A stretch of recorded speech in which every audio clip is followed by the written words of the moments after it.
I'm pretty sure I'm preaching to the choir when I say that the past few years have been transformative, to say the least. And the videos that have been trickling out lately of other people's experiences and goals for 2022 have all had similar beats, and mine probably won't be that much different either. But that being said, everybody experienced these past couple years through their own lens, and I think it's really interesting to see the different perspectives. But before I get into anything else, I want to ask you guys a question. Was 2021 transformative for you? Did a lot change last year, or were you put more into kind of like a stasis? For me, 2020 was my year of stasis. I spent the first few months of just kind of bumbling my way through learning how to work from home again after just getting used to being in an office, as well as just being too overwhelmed to do anything at all really with my life. And I don't really think I need to explain why. And then around June, I stumbled across this video and it changed me, not even exaggerating. While I may have mixed feelings about VTubing and the VTuber community now, I have to give credit where it's due. After obsessively watching clips of Japanese VTubers and eventually finding English ones, I stumbled across this tutorial video by Kira Omori around September/October. By the way, both of these videos, I'm going to link the channels and the videos in the description, so definitely check them out. But this Kira Omori tutorial got my ass into gear. But even though I was really motivated, I still didn't really necessarily have the best attitude about my art and creating in general. In fact, even though it sounds like I'm kind of blaming 2020 for my lack of art, I've been struggling with learning how to love creating since art school way back in 2016. And if I think about it, even earlier, I would say from 2013 onwards. So I've been struggling with my art for a long time, and I can get into that in a different video if you want, but for now I'd like to focus on some more recent stuff. So I became extremely productive in this time, but it wasn't really a healthy productivity. Honestly, it was a form of escapism. I thought I could just become a VTuber and leave the world for a little while I stream. And surprise, surprise, that did not last very long. So while I'm glad I learned Live 2D and got into this whole VTubing thing, it took a lot of self-reflection to get to a space where I felt like I could create content and show myself in a way that felt authentic to who I actually am, and not how I felt I should show myself publicly. So that was my 2021.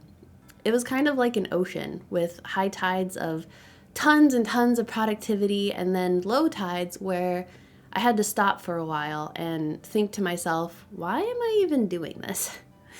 And then in October, I got pregnant, which really brought that question up into the forefront and sparked a huge change within me on an existential level.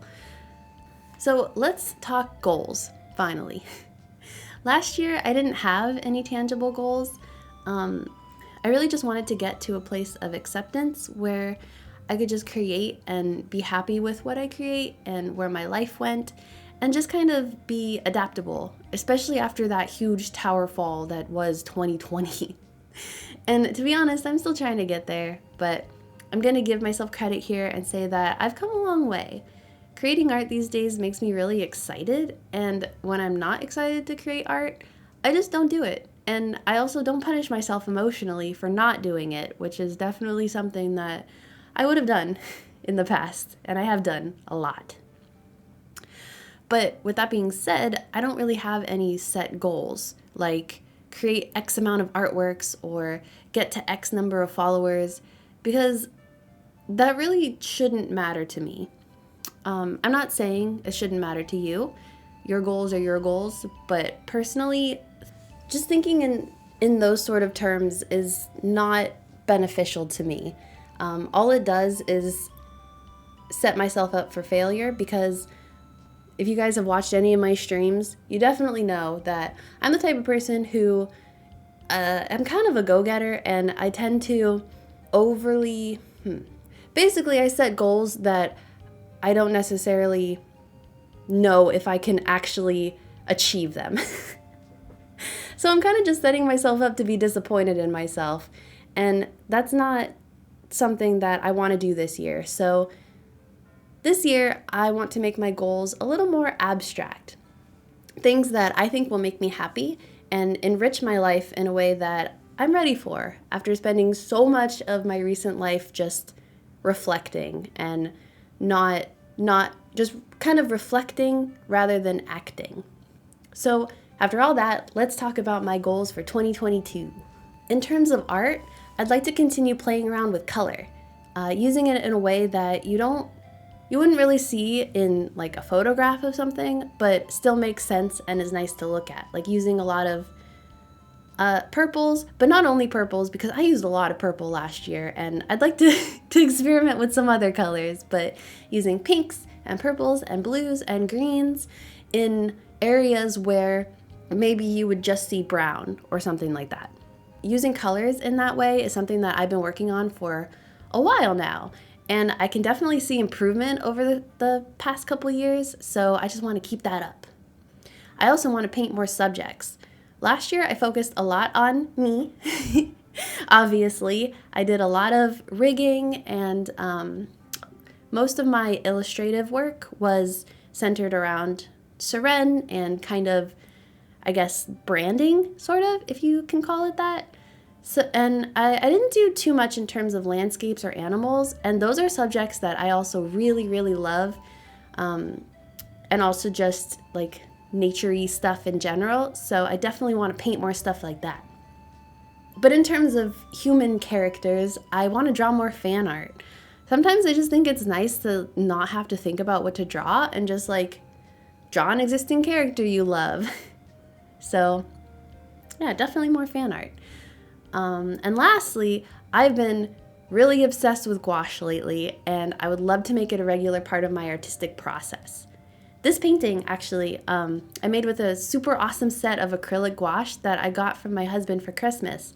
And just having that tactile feeling of the paints gliding on the paper is so satisfying in a way that digital art just can't really compete with. But don't get me wrong, I still absolutely love digital art, and I'm definitely going to continue with that as well. So for my personal goals, the only goal I have is to continue to try to be the highest form of myself that I can be. To me, this means accepting life as it comes at me, rather than constantly fighting my feelings and events that are outside of my control. It also means learning how to rise up alongside my peers rather than compete with them, which is definitely something I've struggled with my entire life.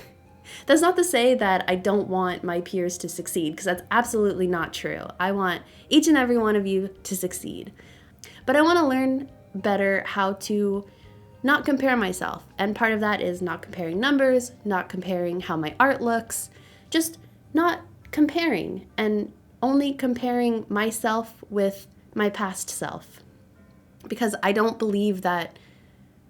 really don't believe that comparing yourself to others helps all that much. I think that it can, again, just cause you to create these unrealistic expectations for yourself that really just set yourself up for failure. And when I say yourself, I really mean myself. You might be different from me. Not everyone thinks in the same way and feels the same way about certain things, but I definitely have a hang up about comparison. So that is probably my biggest goal, is to just keep learning how to basically worry about my own life and finding my own goals and meeting my own goals. And lastly, I want to host a giveaway. That's pretty tangible. That's the only one that's really a tangible goal. But I really want to make a physical something, like a sticker or a keychain or something, and give it to people along with maybe some original art or something like that. I haven't figured out any of the details or anything, but I just think that'd be something that would be really fun. So I guess look forward to that at some point, but I can't really say when. I feel like I've been talking a lot, definitely more than I usually can talk in my usual videos. But at the same time, I also feel like I can keep talking for a long time. I have a lot to say about this. But let me just talk about the art for a little bit. I don't really want to talk about process in future art videos. That kind of just makes me feel like I'm in art school again doing critiques, and feeling like I'm in art school is not a feeling I ever want to experience again. And I could definitely get into that in another video at some point, but not in this video. But anyway, this piece is a little bit special to me, so I want to talk about it anyway for a little bit. So this is Pip. I'm sure you've seen Pip before. Pip is my first VTuber model and also my very first mascot back when I first started streaming as Wayward Fox Studio. So they hold a really precious spot in my heart, and I really want to draw them more. My birthday was on the 28th of December, so that's why I decided to break in my new paints with Pip eating a birthday cake. And like I said before, I am absolutely in love with these paints. They're the Rebecca Green set of Holbein acrylic gouache. So they're like a mix between acrylic paint and gouache. I want to get some more less specialized colors because it's a very specific color palette. Like there's no purple, there's no, like you don't have your basic like blue and red and yellow and whatever comes in like your normal set of colors. It's very specific, and you saw at the beginning of the video what colors it comes with. It's really hard finding sets of the normal colors in stock, and they're also really expensive. So, you know, at some point I'll get them. But I also need to improve my color mixing because some of the colors turned out a little darker or just generally not quite what I pictured in my head. But the good thing is that these paints dry pretty accurately to how they look wet. So with practice, I don't think it should be too hard to get to where I want to with these paints. And in general, I'm just really happy with how the painting turned out. And it feels nice to be able to look at a traditional painting that I made, and like I made it with my own hands, and that just feels really good. I'm also going to release a video at some point talking in full about Pip, because I have a lot to say about them as well, but I think I've already talked long enough. So that is all for this video. Thank you for listening to me ramble for so long. If you want, please share your goals for 2022. I'd really love to hear them. And as always, you take care of yourselves, and I hope you have a cozy evening full of stars. Bye!